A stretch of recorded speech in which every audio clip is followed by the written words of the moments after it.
8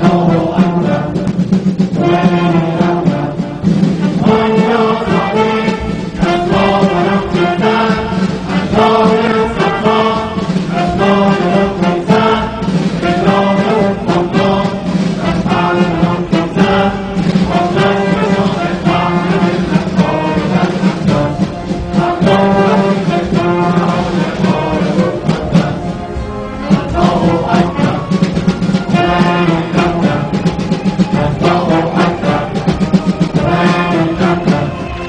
11